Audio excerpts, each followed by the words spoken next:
नमस्कार, मैं जितेंद्र ठाकुर।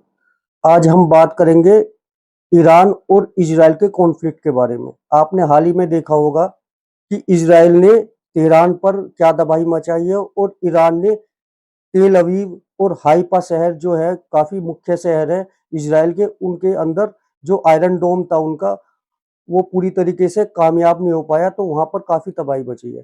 पर यदि कंपेयर किया जाए तो इजराइल के 24 नागरिक मारे गए हैं और 600 के आसपास घायल बताए गए हैं। और ईरान के जो नागरिक मारे गए हैं 600 से ऊपर मारे गए हैं और 1500 के आसपास उनके नागरिक घायल हुए हैं।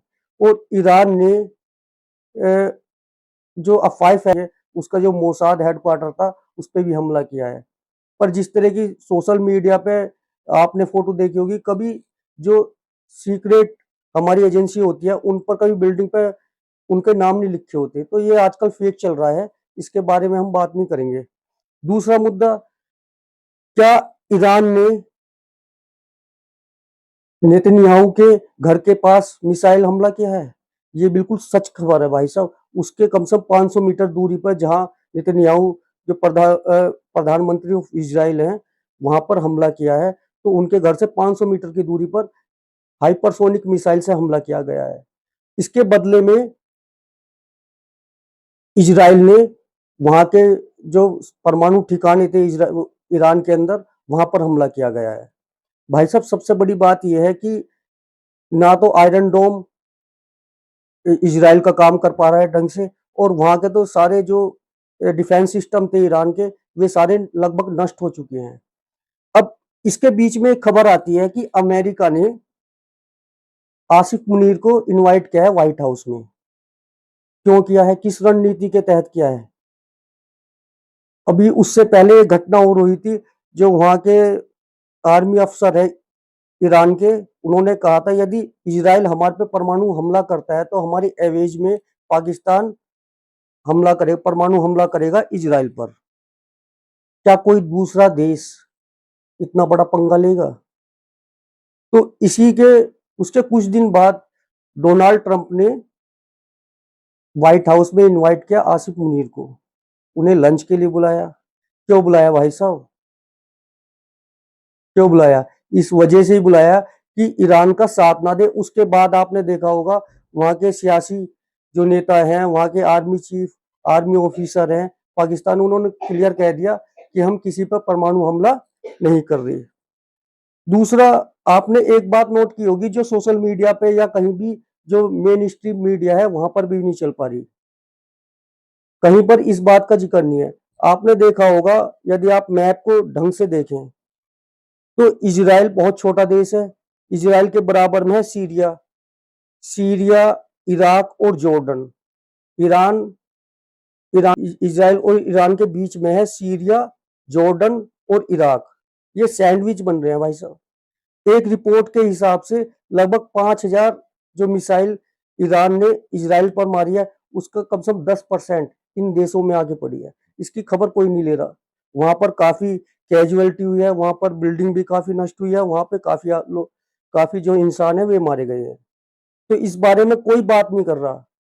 कारण क्या है? यदि कुछ साल पीछे चले तो इराक काफी पॉपुलर देश था, उस समय काफी उसकी वैल्यू भी थी। कारण क्या था? वहां सद्दाम हुसैन था। जब अमेरिका ने उस पर आरोप लगाया, जो IAEA है हमारी, जो इंटरनेशनल एटॉमिक एनर्जी एसोसिएशन, उसने आरोप लगाया था कि इराक में सद्दाम हुसैन परमाणु बम बना रहा है। उसी एवेज में उस पर हमला किया गया, उसे फांसी पर चढ़ा दिया गया। देखो, कोई भी देश हो या इंसान हो, एक बात वैल्यू करती है। यदि आप सैन्य रूप से बहुत ताकतवर देश हैं और आर्थिक रूप से बहुत ताकतवर, आपकी दुनिया में पूछे, इसका जीता जागता उदाहरण इराक है। जब सद्दाम हुसैन था तो वो काफी तरक्की कर रहा था देश, सैन्य बल से भी और इकोनॉमी से भी। उसके मरने के बाद जो तहस नहस तबाही अमेरिका ने वहां पर मचाई, उसके बाद इराक को कोई नहीं पूछता आज की तारीख में। उस पर इतने प्रतिबंध लगा दिए अमेरिका ने, आज वो अपनी अर्थव्यवस्था को नहीं संभाल पा रहा। दूसरा, सीरिया में भी यही है। जो इस्लामिक रेडिकल इस्लामिक जो कट्टरपंथी है, वहां पर उन्होंने उनका नाश कर दिया। जॉर्डन थोड़ा बहुत सही है, पर वहां भी रेडिकलाइज हो रहा है धीरे धीरे। तो गल्फ कंट्री रेडिकलाइज की तरफ जा रहा है। दूसरा पॉइंट यहाँ पर यह आता है, जिस तरह की कैजुअलिटी इजराइल और ईरान में हो रही है, ऐसी कैजुअलिटी ना तो आप सीरिया और ना ही इराक और जॉर्डन की ना तो सोशल मीडिया दिखा रहा है और ना ही मेन स्ट्रीम मीडिया दिखा रहा है। दूसरा पॉइंट यह आता है, पाकिस्तान एक ऐसा मुल्क है जो पैसों के लिए, बिलियन डॉलर के लिए कहीं भी बिक सकता है। अभी थोड़ी दिन पहले वो ईरान के गुणगान गा रहा था। डोनाल्ड ट्रंप ने व्हाइट हाउस में क्या आसिफ मुनीर को इनवाइट किया, उसके बाद आप देख लो, उसने क्लियर मना कर दिया कि हम ईरान के एवेज में नहीं लड़ेंगे। उन्हें सिर्फ डॉलर से मतलब है और किसी से मतलब नहीं है। दूसरा, अभी 2-3 दिन में आपने देखा होगा कि अमेरिका में हाई लेवल मीटिंग चल रही है।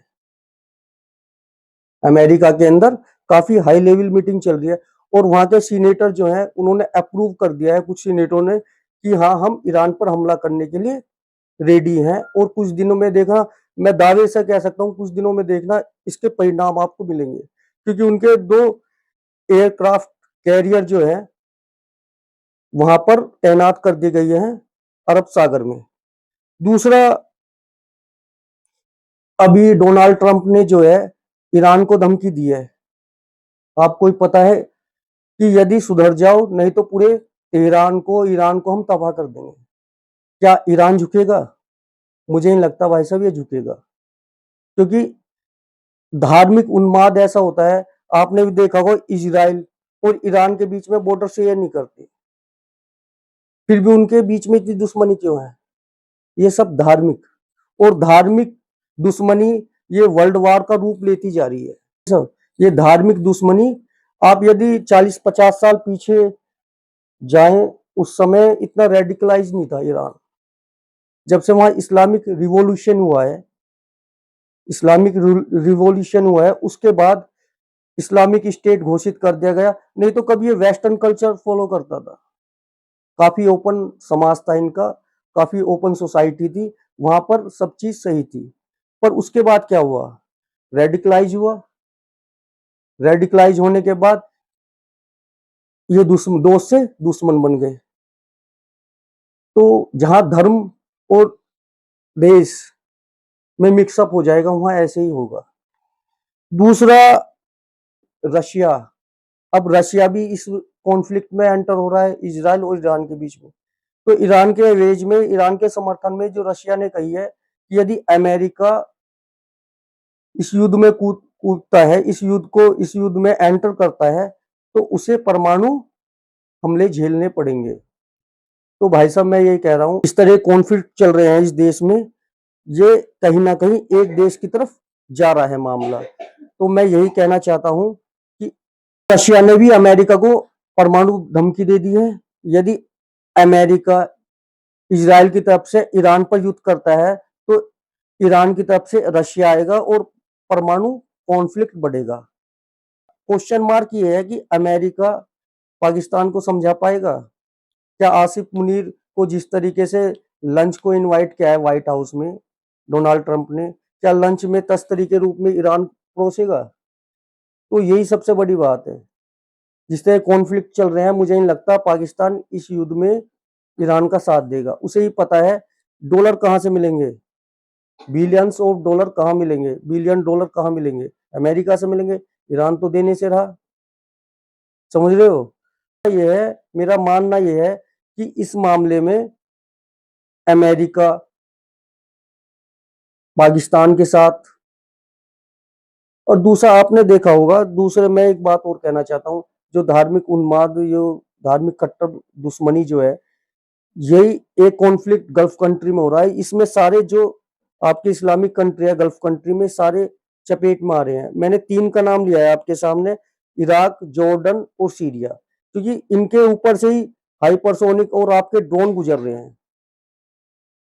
आपके हाइपरसोनिक और ड्रोन इनके देशों के ऊपर गुजर रहे हैं। और कुछ लगभग जो अंदर की रिपोर्ट है, ये कह रही है 10% इन देशों में मिसाइल और ड्रोन से वहां तक पहुंच नहीं पा रहे, वहां पर गिर रहे हैं। तो वहां भी काफी कैजुअलिटी हो रही है, पर इसके बारे में ना तो सोशल मीडिया बात करता है, ना आपका मेन स्ट्रीम मीडिया। तो लास्ट में यही कहूंगा, एक क्वेश्चन मार्क ये है, क्या युद्ध ऑन हो चुका है, वर्ल्ड वार ऑन हो चुका है? अब देखते हैं ये परिणाम अगले 5-6 महीने में कहां तक निकलता है। पर मैं गारंटी से कह सकता हूं, जिस तरह आसिफ मुनीर को अमेरिका ने इनवाइट किया है व्हाइट हाउस में, ईरान का साथ बिल्कुल नहीं देगा। धन्यवाद भाई साहब।